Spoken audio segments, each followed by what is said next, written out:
thank you so much for being here today. How are you? I'm good. Thanks for having me. Yeah, of course. Okay, we're just going to jump right on in. You are not competing in the Olympics this year. Unfortunately not. Can you tell me a little bit about what happened? Yeah, for the first time in a 12-year era of my career, I didn't make the Olympic team, which in some sense, I think for me is a good thing because it shows the strength of our American team in the sport that I compete in. I made the World Championships team last year, so all indications for me as a professional, just being completely honest with myself, more than likely I'm going to make this team. But just had enough struggles this year, sort of ended up barely on the outside looking in, like, oh, those 4 are going to go and you're not in that list. And that's the nature of competition. I've never had to face that. The last 3 Olympics I've gone to, and I made the team, and I went there and I did well, and that's just how the story went at that time. At this time in my life, just a little bit too much going on, a little bit, I've been struggling with injuries and, being old for my sport or whatever else you want to say. Insert excuse here, I didn't make the team this time around. Well, you just made history along with several other athletes like in your sport for being in the over 30 age and like sweeping at a competition. How does that feel for you as an athlete to be able to represent those older generations and show that people can still do it? Yeah, I've always sort of subscribed to the philosophy that age really is just a number. I have worked out with 75-year-old dudes that could beat me up a mountain. So I have never been one to say my age is going to be the thing that tells me I have to stop. I've always wanted to stop on my own terms, retire from full-time competition when I wanted to, not when people told me I had to. And so I just kind of embraced that. And I mean, the reality is my training regimen got longer and longer and longer as the years went on because I didn't recover as fast and I wasn't as rubbery and I didn't bounce when I fell, I more broke when I fell, things like that. But I never really let that limit me, and I never wanted my career to be dictated by somebody else. So I chose to go for it one more time, fell a little bit short, but have no regrets. Do you think you'll try again? I certainly know I will not try again. Not in this sport. Maybe I'll do something else. I'm always going to be an athlete. It's in my blood. It's in who I am. It's in my identity. I'm always going to be competing at something. But for what I've put my family through over the last 12 years, I don't feel like I need to. I have nothing left to prove. I wanted to go to one more Olympics. I wanted to go to this one. I don't think I'm going to shake up the 8 ball and try to do one more. I'm more, kind of excited about what's gonna happen next. Are you looking at this as kind of your retirement, or are you still planning on competing, say, in like the X Games and other World Championships? Yeah, I because this season has been so difficult, and I really feel like one thing that I'm disappointed about, that I'm just acknowledging, is that I didn't ever compete at my best this year. So, frankly, I'm tempted to compete again next year for one more sort of farewell season and have those moments where I'm like, even if I didn't win, I competed at my best this year in this competition. So that's kind of, at least that's where my head's at right now. Check back with me in 2 months. I might have a different answer. But for right now, I'm thinking about, all right, I want to have at least a few more good competitions where I competed at my best. Yeah, I think that's completely fair. I understand that. You talk a lot about what you put your family through, but you also talk about how your family is the reason you're able to do what you can. Their support, their love. You've had your kids on the Olympic podium with you before. Is that something that like they would encourage you to continue competing, or is that something you want to step back to be a little bit more present with them? I think that I can't perfectly answer for them, but I would say that they have been to enough competitions with their dad. My kids have been through enough competitions with their dad. My wife has supported me through enough competitions that they don't need me to do any more competitions to feel like they've been part of the journey. It's more a question of for me, it's a question of what are your dreams now? Even asking my wife, what's your dream? What do you want to accomplish? I know that our life has been centrally focused around me and my competitive career. Now, what do you want to do? And I ask the same thing. My kids are 11 and 14 now. That's not toddler. That's not, oh, yay, cheer for dad. Like, they have dreams of their own.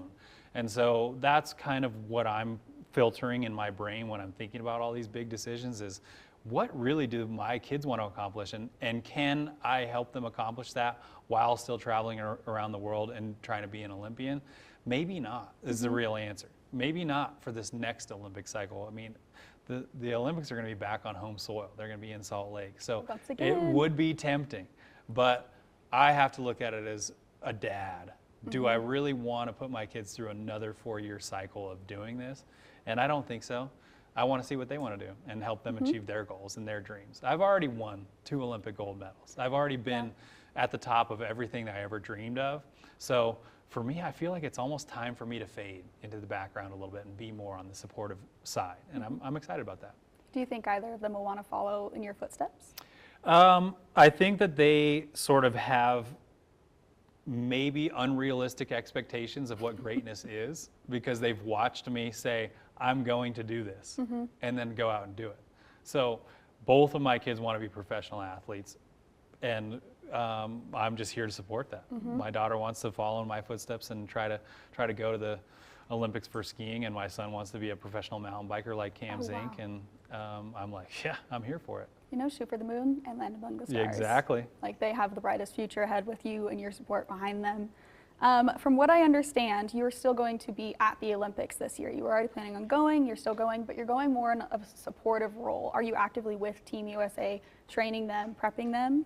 I have sort of put the feelers out there, especially among the ski and snowboard team, the people that I've spent the most time with. Hey, I'm going to be there. I have an active mental strength training program that I do normally anyways. And I've already mentored a lot of you guys. If you need an extra insight, an extra sort of, call it a sports psychologist, if you will, but from the experience side, not from the schooling side. If you guys want me there to help, I'll talk to anybody that needs it. I'll talk to any athletes that are struggling, whatever. So that's kind of one of the roles that I'm going to take on while I go. One, I'm just sort of using as an opportunity or just an excuse to take my kids to Italy. I mean, that's awesome. That's item number one.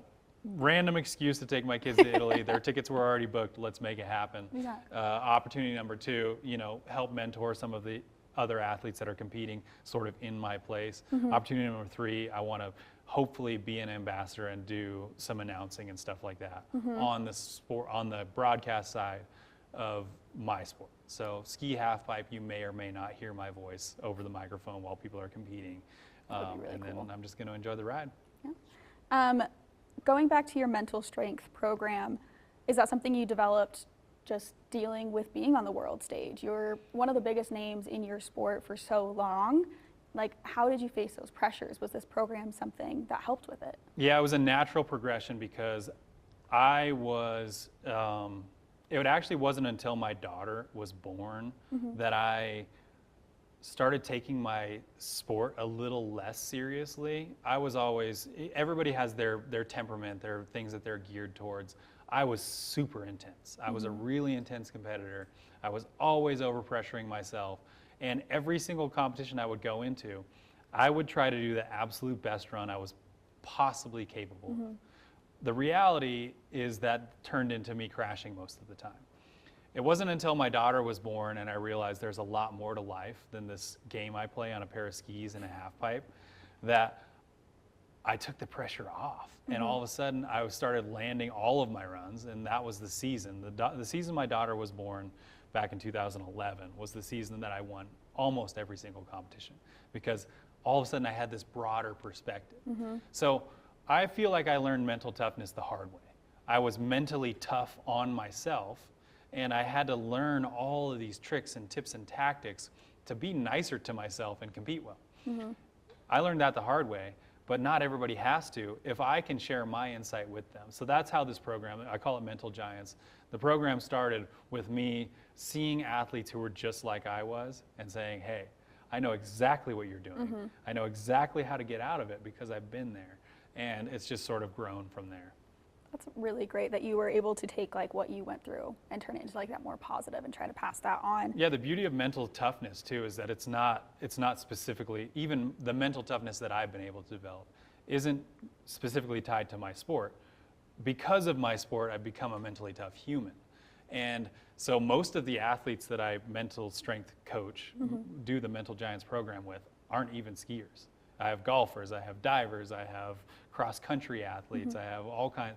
And so I love the idea of being just a mentally tough person, being able to handle adversity no matter what life throws at you. Yeah, I think that's important for any athlete, or really just general Any in life. person. Yeah, absolutely. Going back to kind of your accomplishments, what would you say is your most proud accomplishment, either as a human, as a skier, as a dad? That's a great question. I would have to categorize them to really give you an honest answer. Greatest moment of my career was in 2018 in Pyeongchang when I crashed on my first 2 runs because of my equipment, not because of me, and still was able to lock in and land my 3rd run. That was the moment when I got to hold both of my kids on the podium. They were both small enough to hold in my arms like this, and I got to stand on top of the podium with my own children in my arms. That, I just don't think you could script it better than that. No, So it's kind of an greatest insane moment. moment. Athletic accomplishment, absolutely Pyeongchang, 2nd Olympic gold medal in 2018. Greatest life accomplishment, honestly, is still to be written. I feel very proud of my kids and the people that they are. And when people meet my kids, they're like, wow, what did you do right? I'm like, I don't know what I did right. I just did my best, and I just can't believe how proud I am of these kids. But I look forward to what they accomplish in their lives and who they become.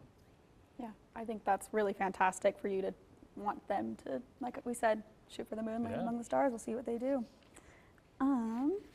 You pretty much covered most of the things I wanted to speak with you about today. But what would you say is some advice that you would give future athletes, somebody who wants to be in your shoes one day, for the athletes who are in the Olympics this year? I mean, you're just giving me a softball to hit for my Mental Giants program. One of the things that I focus on a lot is incremental progress. And I think that that's something not just for athletes, that's for everybody.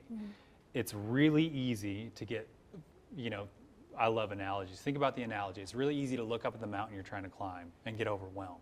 That is a huge mountain. How am I ever going to get to the top of that thing? But if you focus on it one step at a time, incremental progress. Get a little better today than you were yesterday. Get a little better tomorrow than you were today. If you just get a little better every day and you don't stop getting better, you never know how high you can reach. And that's kind of the story of my career.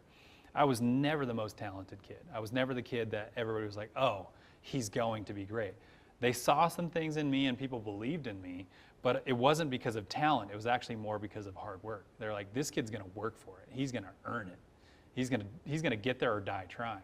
And so that's what I tell young athletes to focus on. Don't focus on where you are or the difficulties you have to overcome. Focus on that next right step, one step at a time. Wow. It's a really great philosophy to have in life, absolutely. What does it mean for you to represent the biggest little city? You have made Reno kind of a spot on the map on the worldwide stage because of where you came from and how much you grew here, from Sky Tavern to Mount Rose. Like, what does it mean for you to represent our city? It's really easy. That's the simple answer. It's easy for me to represent Reno because Reno has always had my back. I mean, I have been fortunate enough to travel the world, and I have lived in other places, and I've tried it out, and I have always been homesick. I'm like, we have everything that I as a human want to have. We're close enough to the coast you can go hit the ocean if you want to. Everything east of us is high desert. I love to hunt. I love to fish. I love being outside. The mountain biking is amazing around here. Some of the powder days I've had in Tahoe pale everything else that I've experienced in comparison. So I just love it here. And it's easy for me to be an ambassador for Reno because I love it here. I choose to live here. I could, as a 2-time Olympic champion, live anywhere I wanted to, really, but I want to live here. I guess, finally, like, what future goals do you have for yourself? That's a great question. My future goals, I feel really fortunate to have been sort of the flag bearer for this era that's sort of winding down. I got to bear the flag. I got to be the guy in front of the camera. Now I look forward to helping other people achieve those dreams too. I've already done it. I've won the Olympics twice. I've won everything there is to win in my sport, and I really feel I have nothing left to prove on a pair of skis and a half pipe. I still enjoy it. I still like riding the half pipe, but I don't have anything left to prove. So now the people who do have something left to prove, I want to help them achieve those goals too. So I'm really looking forward to both, fostering my kids' future careers. Honestly, even my wife. My wife has had to sit back and be the support role for a really long time. Now I'm kind of asking her, okay, if I'm not going to go to the Olympics again, what are you going to do? What can I help you do? So that's kind of my dream, my future dream, and what makes me almost gives me a lighthearted feeling about hanging the half pipe skis up and moving on. Is like, it's not going to be a bad thing that I hung them up. It's actually going to be a good thing, because now I get to be the support role, and I have all of these tools to help support other people. I'm so sorry. I have one more for you. What did it mean for you to kind of fight to have this sport be recognized in the Olympics and then be the first person to win that gold medal? Yeah, when you ask me that question, that's where I go into this like unrealistic dream category of things that I thought I could accomplish. I wanted ski halfpipe to be in the Olympics. Because I wanted it to be in the Olympics, once I got notoriety in the sport, once I won the X Games, I started speaking as a voice. We need to get this sport into the Olympics. Then it got into the Olympics. Then I got to be on the first ever Olympic team. Then I got to win the first ever Olympic gold medal in that sport. That to me just still, sometimes I wonder if I've been in a coma this whole time and it's all a fever dream. Like it's wild to have been able to be a part of that, and I just feel fortunate. Well, thank you so much, David. I really appreciate you taking the time to speak with us today. Yeah. Thank you.